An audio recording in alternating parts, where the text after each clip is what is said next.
The success story I want to bring you comes from the Brazilian Amazon and involves a giant fish, the Arapaima.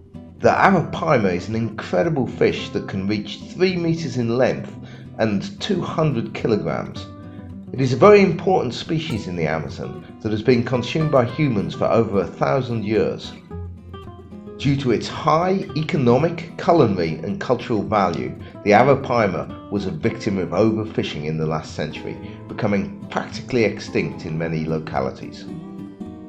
In an effort to reverse these trends, experienced fishers, community leaders and researchers developed an innovative community-based management model for the Arapaima, based on protecting stocks and counting individuals. This model was first introduced in the Mamiruwa Reserve 20 years ago. In this model, local communities are empowered to protect their territories. They ensure the spatial zoning of fishing and the protection of lakes, where communities themselves take turns guarding against illegal fishing. This protection ensures that Arapaimas and many other species have a safe place to feed and reproduce. Unlike most fish species, the Arapaima can be easily counted, as it needs to come to the surface to breathe at regular intervals of about 20 minutes. Community fishers placed in strategic locations along the entire length of a lake can therefore count individual fish with high accuracy and detect any changes in the lake's fish population.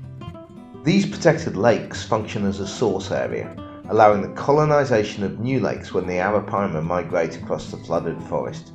Lakes with large populations of Arapaima are particularly important, since fish in these lakes are more likely to leave to find new feeding areas. In some protected lakes, Arapaima fishing is allowed once a year, following management rules developed in consultation with fishing communities. Depending on the numbers of Arapaima, up to 30% of adult individuals can be harvested, bringing enormous benefits to the communities participating in the scheme. The results of the management model are impressive. In the Juruá River, for example, the Arapaima populations increased by a staggering 425% in only 11 years of management. Many other species have also benefited from the protection given to the fish, including freshwater turtles, alligators, river dolphins, manatees, giant otters, and many other species of fish. In addition to the recovery of Arapaima stocks, community-based management has greatly benefited rural communities, increasing income, food security, and funding important projects such as the building of new schools. The management of Arapaima also provides social security, since the protected lakes are like bank savings that can be accessed annually, making it possible, for example, to send people to larger cities for the treatment of serious diseases. From small beginnings, sustainable management of Arapaima now occurs in hundreds of rural communities scattered across thousands of kilometers of the Amazon's many tributaries. The success of the Arapaima model provides an important lesson that merits global dissemination.